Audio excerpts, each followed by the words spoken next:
Guys দেখো, আমি কথা বলবো, আমার সঙ্গেও কথা বলবে, তোমরা বুঝে নেবে। হ্যাঁ ঠিক আছে।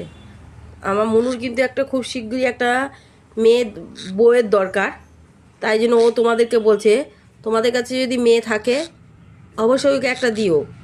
ও খুব শিগগিরই বিয়ে করবে বলছে। হ্যাঁ, ওর একটা বউয়ের দরকার খুব শিগগিরই। তোমরা কি শুনতে পাচ্ছ? ও কিন্তু আমার কথার উত্তর দিচ্ছে। তুমি বলে দাও, বলে তোমাদের কাছে কোনো মেয়ে থাকলে অবশ্যই আমাকে বিয়ে দিও, আমি বিয়ে করব। ঠিক আছে মনু, বলে দাও। হ্যাঁ, কেউ যদি থেকে থাকে অবশ্যই একটু কমেন্ট করবেন বন্ধুরা। আমার মনুর খুব শিগগিরই বিয়ে দেবো। ও একটা মেয়ে খুঁজছে, পাচ্ছে না ঠিকঠাক, তাই তো মনু? হ্যাঁ দেখো, ও কিন্তু বলছে, বলে দাও, বলে হাত জোর করে বলছি একটা মেয়ে যদি পারো এনে দিও। হ্যাঁ আমি বিয়ে করব। বিয়ে করবে তো? হ্যাঁ বিয়ে করবে, বলে দাও। তুমি বিয়ে